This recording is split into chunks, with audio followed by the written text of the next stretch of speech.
Hello everyone, welcome back to Microsoft Flight Simulator and welcome to the CRJ family of jets. This jet is available as both a individual purchase as well as the package option for the 500 ER, the 700 ER, which we have with us today in the beautiful Air Canada Express livery, the 900 and the 1000. Essentially just adding, I'm sorry, we're actually flying a 900 today. Originally I was going to go with the 700 ER, but the 900 with those kind of oddish raked out Embraer looking winglets is what we've got with us today. But nonetheless, very similar from a flight standpoint. It's essentially just adding a little bit of length to your fuselage and a little bit of range to your fuel tanks. But nonetheless, we're going to take a look at the aircraft and see what it's all about. So as usual with our reviews, we're going to go ahead and start with the texturing on the aircraft, and it's kind of a mixed bag with this airplane. Overall, I do want to say it is very, very good texture-wise. It does fall apart a little bit when you get up close to certain textures. One that really stood out to me on the 500 model, and it looks like it's the same deal here, is the just lack of general detail consistency, if you will. So you can see really nice high detail riveting, or not riveting, those quarter turn screws. But then the livery itself, and it's like this for most of the liveries, kind of falls apart. This different winglet is kind of moshing my point, but if I move in here, you can see the detail on those Phillips head screws versus the seam lines and the rivets next to them kind of falls apart. Now, again, at a distance, you're really not going to notice it too much, but that's kind of the theme, unfortunately, overall on this aircraft. If I go to the landing light assembly here, maybe. God, I hope you guys don't have motion sickness. If you do, stop watching a flight sim video. But, so you've got really, really high detail, you know, as far as part numbers for this Goodrich power supply and lighting system assembly. You've got the hose running out to the, I believe that's the landing light on the inboard side. But then on the taxi light, you have, again, very high detail on the light itself. But then you've got this weird hose 2D model sort of deal running across and then up over to the, again, high detail power supply for it. And even the level of detail on these Goodrich tags changes. So you've got a part number here for the lighting system as well as the power supply. And if I come over to the strobe light here, you can see I've got a different part number, and it actually says strobe unit on there, wing strobe light. So again, super high detail there. But just in general, the texturing for everything else kind of falls apart. So if you look at the, I don't even know what that is. I'm assuming internal wing structure there. Kind of looks crappy. Now again, from this distance onward, you're not really going to notice it. But it does, in my opinion, kind of make that difference. It'd be nice to see even a lower level detail aircraft, but just consistent. But again, I'm being a little bit nitpicky. It also happens again here with the main door. You can see super high detail textures on the lettering as well as on the actual door and handles and assemblies and that sort of thing for the most part. But then the baggage door, I'm sorry, the catering door, which does open. In fact, I can open that now. We'll go ahead and open up our service door. So that door there, well animated and looking very nice, obviously doesn't have that same level of detail as the main passenger door. Moving on to landing gear. Landing gear looks relatively good at really any distance. I mean, you get up close like we are now, you can kind of see some of those polygons and the texture sort of fading away, but all in all, it's relatively nice. You've got little individual data tags for each of the, I think those are accumulators for the nose wheel steering. I'm probably wrong. In the nose wheel bay, you even have those little red skids there to stop the nose wheel spinning once it makes contact. And then again, more of those 2D textures Again, how often are you going to be looking up in the nose gear, though? It is interesting to me, though. So you've got 2D textures for the, hydraulic lines and that sort of stuff. The interior of the nose gear, obviously there's some paneling and rivets there that aren't modeled very well. But then you have a relatively high fidelity model for the connecting brace for the landing gear doors. So it's just kind of a lack of consistency. Yeah, it's not necessarily a down mark from any reasonable distance. It'll kind of mitigate itself. Center landing gear, not a whole lot to see. I believe that is a fire detector loop. Hard to tell because it's not super visible. Nice fuel drain there, nice VHF antennas on the underside as well as the top of the aircraft. Not entirely sure what purpose these guys serve, but this is heated, so I'm assuming it potentially has some liquid coming out of it. So you've got a potable water drain there, so maybe it's pressurization bleed off for it.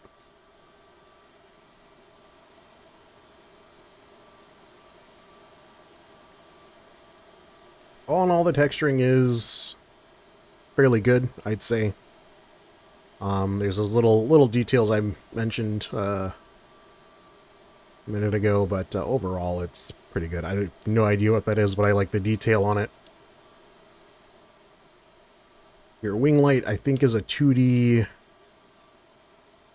model. So yeah, that's a 2D model there. And for the patented sample engine through test here, we don't have significant modeling other than that first stage fan. You go into the engine and it's just your fan and your exhaust. If I go down into the center section, obviously there's nothing there. So, would you believe it? I still haven't adjusted my rates for my secondary sticks here, but that's okay.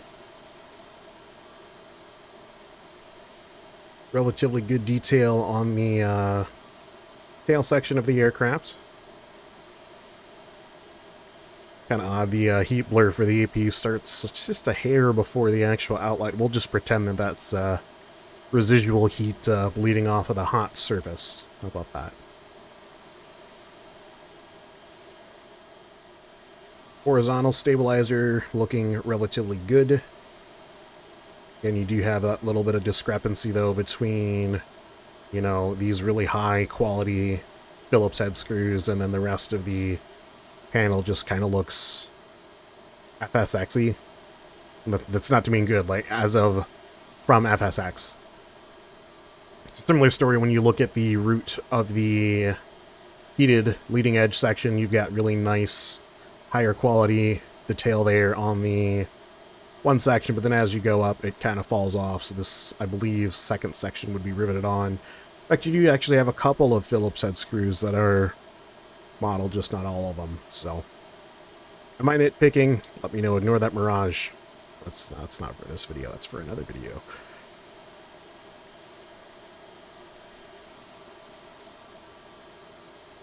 So that's a quick look at the outside. We'll head inside here and take a look at the cockpit, which is very, very well done. No real complaints. Let's talk about, you cannot open the rear door, unfortunately, but, you know, we're not going to hold that against them. Moving into the cabin, it's a pretty plain Jane cabin, but there is a cabin nonetheless. One thing I do like about the cabin is you have the ability to adjust the lighting, and at night, actually, the cabin looks very, very good. You can see how that night lighting really, really makes the cabin kind of pop. The overhead lights and that sort of thing. So, I mean, I you know, I'm not going to be doing any crazy cinematic shots with this cabin, but I think for, you know, outside stuff, it looks relatively good. Lavatory on the left. It is not modeled, unfortunately. We just go straight into the baggage compartment back here. So that is a overview of the textures. We'll go ahead and get started on our flight from Montreal Mirabel, excuse me, where the CRJs are currently made, where they're finishing out their current contract of aircraft. And we're going to be flying to Toronto City Center, so about a 45-ish minute flight, give or take. Should be pretty easy and pretty straightforward in the CRJs. Let's get started. So in the cockpit of the CRJ, we're not going to go through a full setup of the FMS, but I do want to kind of just roll you through a basic startup of the aircraft. So actually we'll do that first. I can set the FMS on my own time later. Obviously we have a pretty big laundry list, 2 pages worth of ICAS stuff, and we want to clean some of that up before we start the aircraft. First thing I'm going to do is get the APU running. So we'll turn on master power, and then we'll start the APU. I'm going to turn on our recirc fan, turn on our fuel pumps, set our bleed source to APU, and open the isolation valve.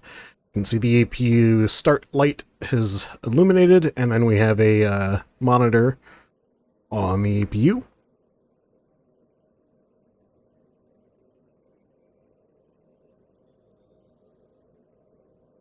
And once we hit 100%, we should be generating power and bleed air for our pack. So you can see there's 100%. EGT is now falling. And you can actually hear the APU coming alive.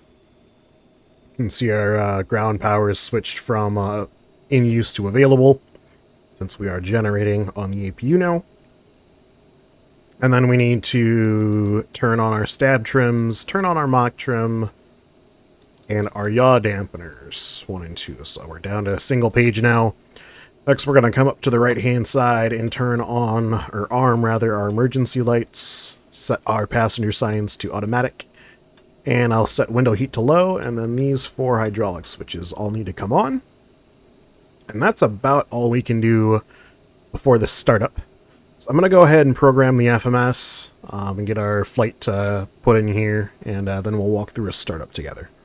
So still working on the FMS here, but I do want to show this tablet that we briefly looked at last time, and specifically on the performance tab. So what I can do here is I can set all of my different parameters that I want, passengers, cargo, fuel, all of that stuff, to get it where I want on this page here. There's no futzing around with any, secondary options. So I can do all that. I can set the payload in the simulator, so the aircraft now has that weight. And then what's really nice is I can actually copy this data to my FMS directly, so I don't have to sit here and individually plug those in. So we'll copy to the FMS. And there you can see all of my data minus my cruise altitude is plugged in. About 27,000 for the cruise, and execute. So it's a very nice aspect. And you can do the same thing for your takeoff speeds. So we'll set all, and the same thing with your landing speeds. We've obviously selected flaps 20, so let me do that. Aircraft tab, pretty self-explanatory. You've got your different doors. You can raise and lower the stairs. The rails on the door. So if you have a jetway hooked up versus just external stairs like we have here, you can set your cabin lights, which I think I showed that before, so we're not going to go over that. And then you can actually set your aircraft states with a simple click of a button. I'm going to leave mine as it is now because I have the FMS programmed, but we'll leave it. Maintenance is a little bit disappointing. There's really not a whole lot you're going to use in normal flight other than maybe brake temperatures if you're doing a quick turnaround or something like that. Most of this other stuff, if your ADG, your ram air turbine deploys, you're probably having some other problems. Same thing with your inline drive generators. If those go out, maybe take a look. Your oxygen, you shouldn't have to worry about that. Passenger masks, if you had a decompression, the airplane's probably not flying again. So, and last is the options tab where you can set different parameters for the aircraft. So, anyway, let's go ahead and walk through a startup. Alright, starting the CRJ, it's a pretty straightforward process. We're actually going to go to the overhead panel here. And you see we've got these 4 switches to both start and abort our takeoffs. We have an ignition continuous switch as well if we were in heavy rain or something like that, but I don't think we'll need that today. We'll go ahead and throw on the beacon. And everything is fully automatic, so I'm not going to touch anything with our pack system or anything. I've got our boost pumps on and our fuel pumps on. Our APU is our bleed source. I'm going to close the isolation valve, and then I'm going to start our left engine by simply pushing the switch here, and you'll hear the packs automatically duck. There they go. And then taking a look at our N2, we'll wait till about 20 to 22% before we throw in fuel.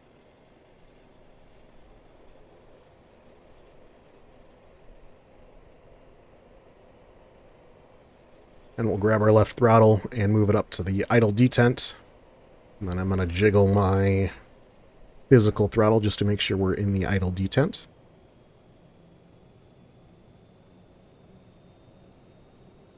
And we'll probably get a passenger or flight attendant announcement here once the engine fully lights and is stabilized.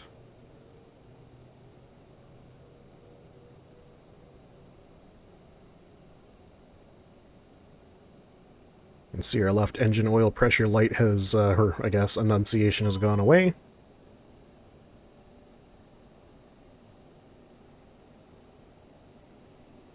A few remaining hydraulic related announcements. And then we'll do the same thing with engine number 2. Take a look outside real quick.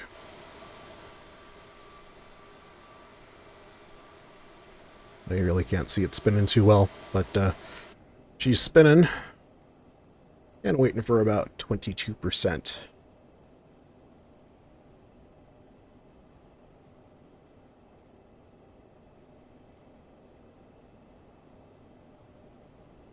And fuel's on.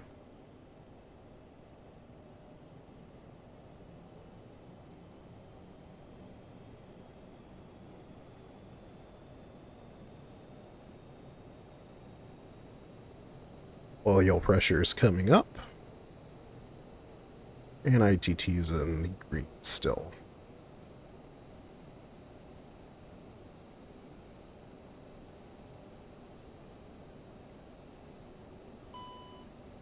And there goes our ICAS.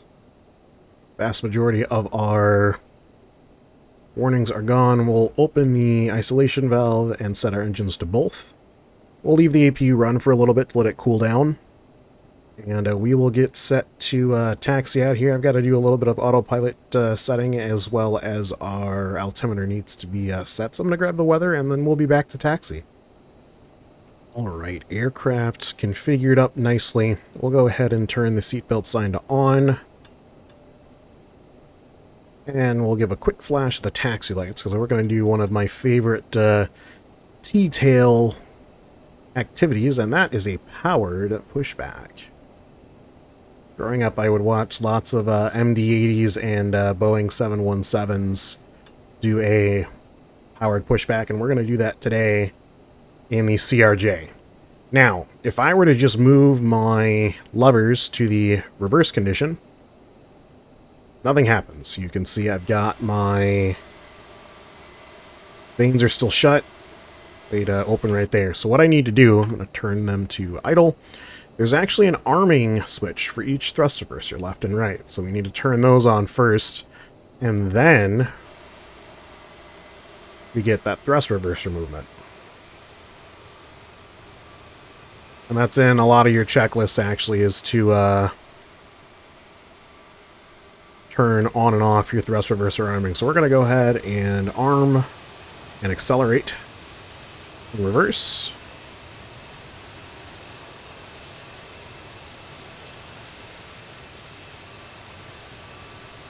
And I forgot another switch, which is very important, is our nose wheel steering. That's a physical switch as well. Turn on our nose wheel steering.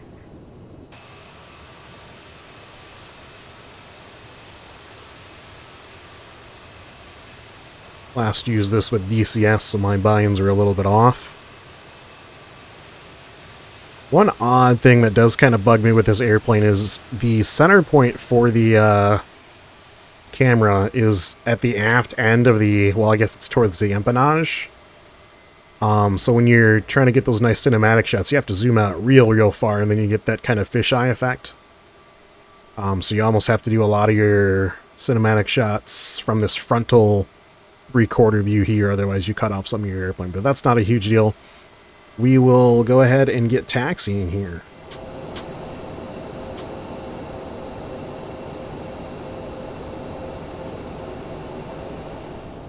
Alright, and pulling up to our departure runway, we'll go ahead and throw down our heads-up display. It's not the most intuitive heads-up display. I do think that PMDG did a, well, significantly better job, as well as even the default Sobo, I almost said 727, I wish, 787. My biggest gripe is when you remove the HUD, the text stays for a second, like that. It doesn't actually move with the HUD, but if you move around in the cockpit,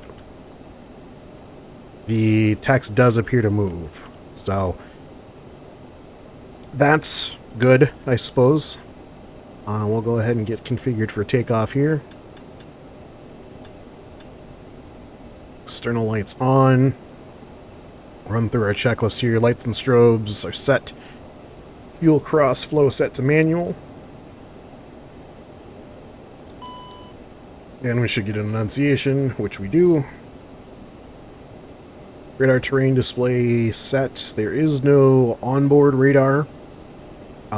It's just a thing with the SDK for flight sim. So we'll turn on terrain radar, I suppose, even though we really don't need it.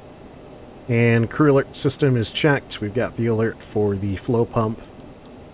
Takeoff configuration's good. Left and right reversers are armed. That's what we want in case of an RTO. Manual crossflow, that's the same as that guy there. Seatbelts is on. The LCV, being that little door for the APU, is open because the APU is still running. We'll shut that off shortly after takeoff, but I do want to have it on in case we need power. So let's go ahead and power out here, get onto the active. And this thing is an absolute rocket ship. I weighed us down a little bit today, but this thing still climbs like an absolute rocket, especially when you get into like the 500 ER. It climbs at such an alarming rate under climb power, even slightly below climb power. So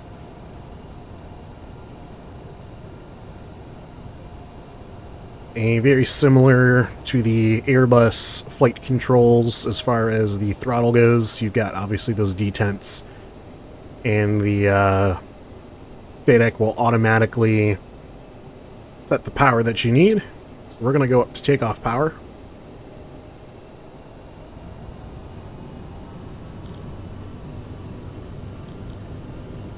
Takeoff go around, there's power set. I have no idea what that was. That was the circuit breaker. I don't have track IR on. I don't know what's doing there.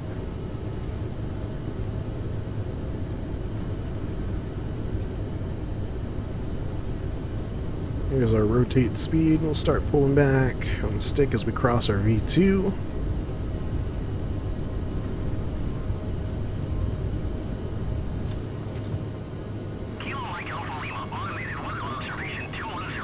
Positive rate of climb. Gear up, please. And we'll start bringing in the flaps. I'm going to transfer our radios so we don't have to listen to Mr. Adis. That's fantastic.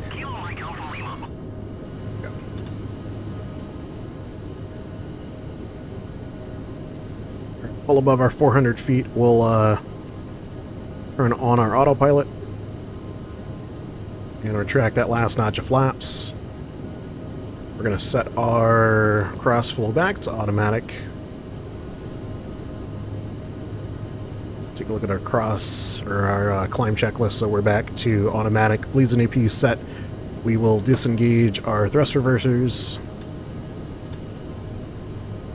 as we don't need them anymore, and our crew alert system is good. We've got the seatbelt sign on. We'll set that to automatic.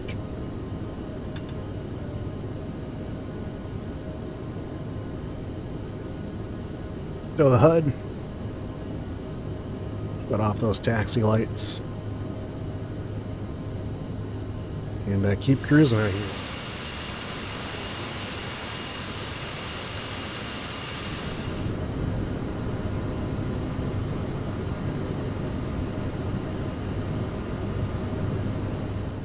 Alright, and as we round out our cruise altitude of 27,000 feet, I'm going to let the aircraft climb a little bit more in speed before I pull the throttles out of climb.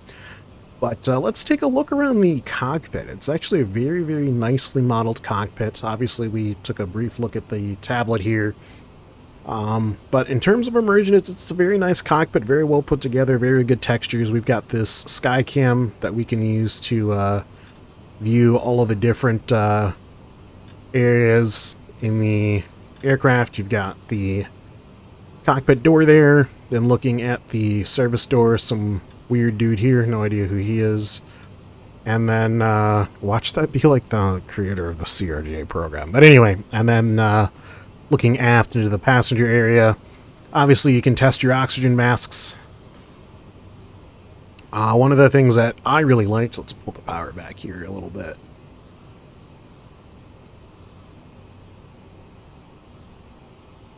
One of the things that I really liked about the cockpit are the old glass displays here. I think this is a Honeywell or a Rockwell. No, it's Honeywell. The Honeywell displays here, because they're actually domed like this, almost like an old cathode ray tube TV, for those of you guys who remember those. And that's very, very nicely modeled. When you do get off bore from them, you can very easily see the bulbousness of the display, and it's like that for all of them except for our standby indicator, or attitude indicator. And texture-wise, everything looks very nice. A lot of functionality in this airplane. Going to the back panel, actually. So you have a couple of old-style levels, if you will. So you've got a nose pitch indicator. This is for ground use.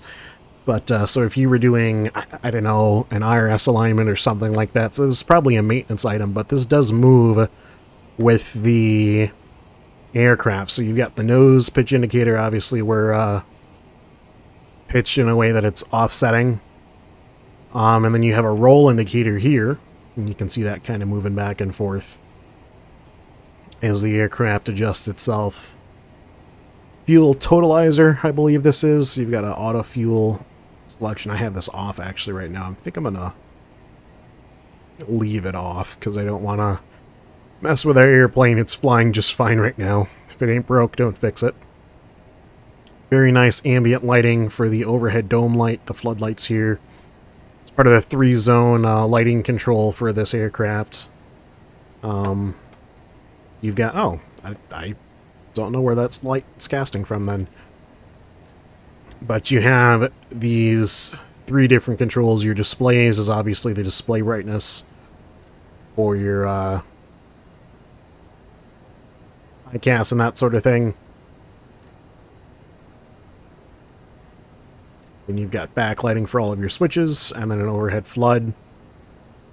And you have that for all 3 areas. So the pilot's got, or the captain has his own area for that, as well as foot floor lighting.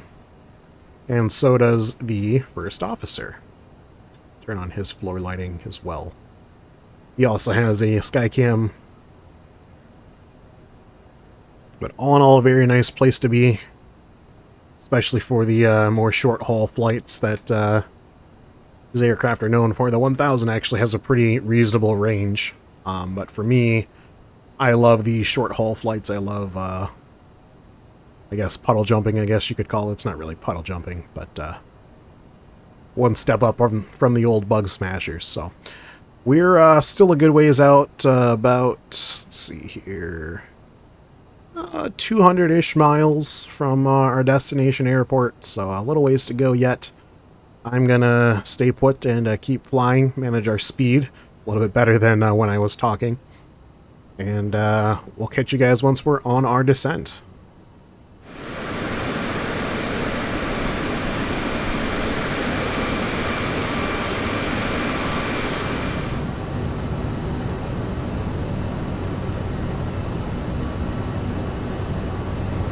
Alright, beginning our descent into Toronto. You can see the very large lake below us. Ran through the descent checklist already. So we're about 40 miles, plus, I don't know, 10, 15, maybe 20-mile lateral run to the north. You can see, just a odd fact for you, all of these kilo identifier airports are in the US, and all the ones beginning with C are in Canada. So we're descending now, coming down through 18,000. I'll get the altimeter set in just a bit, and we'll be on final approach soon, hopefully. Alright, lined up for our final approach here, about 18 or so nautical miles to the runway. See downtown Toronto, and somewhere there's a little island with the Toronto City Centre Airport. Pretty heavy fog, it would appear we're descending into. And so we are going to do a ILS landing with the aircraft. Running through our checklist, we're not fully ready for the before landing, as we don't have gear down, and we're not fully set for flaps either. Rounding off 5,000 feet now as we're crossing Redod, and then we'll dial down to 3,500. I'll actually do that now.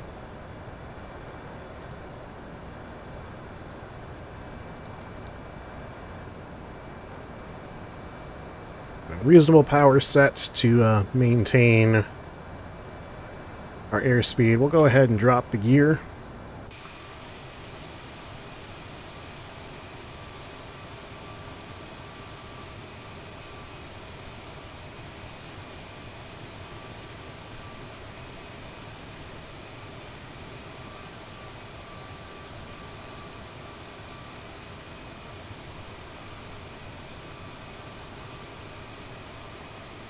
There's our gear down.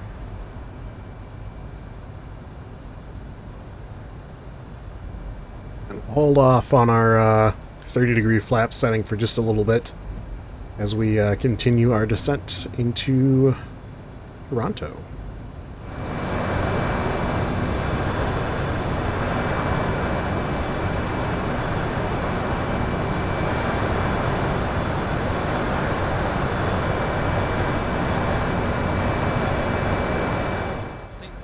Alright, autopilot off.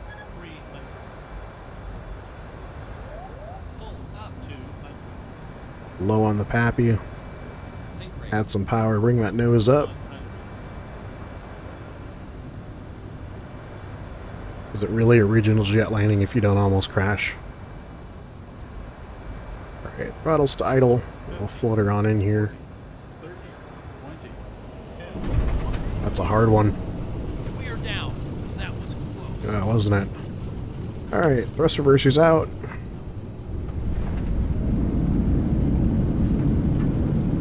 And ready for the regional jet brake check.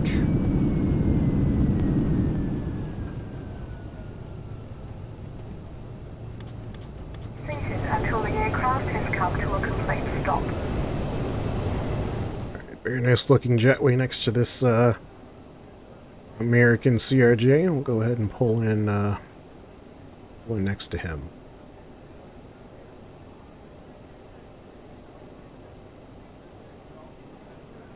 Oh, my lines are over here. Alright, hang on. This is salvageable. This is salvageable. A little bit of right engine thrust. Not too much. Completely salvageable. Why is it completely salvageable? I hear you say, oh, you're already past the hold short lines. Now we're back in, friends. Now we're back.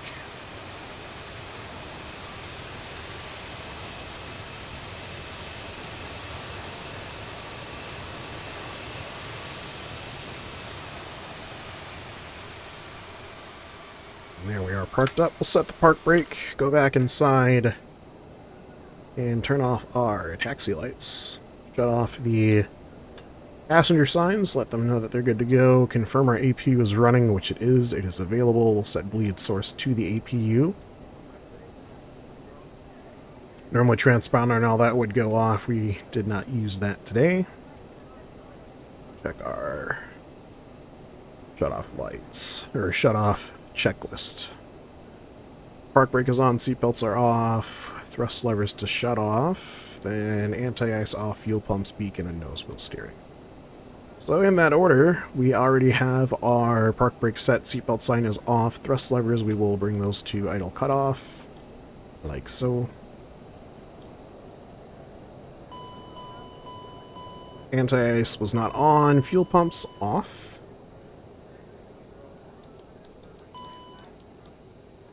And last was the nose wheel steering. All good there. We'll have the ground crew throw in our wheel chocks, turn off the park brake. Please make your way to the exit and please make sure you have all your personal items and carry-on luggage. And that, friends, is a look at the very nice Aerosoft CRJ. One of the few available in the pack should you elect to purchase it. I definitely think the pack's worth money. It's, I think, roughly $60 US. At least as we're recording this. Obviously, prices are subject to change, but it's not going to affect us neither here nor there, as I like to say. So I will catch you guys in the next video. Thank you guys very much for watching. What do you think of the CRJ if you do have it? Are you thinking about picking it up? Let me know in the comments below. But until then, I will see you in the next video.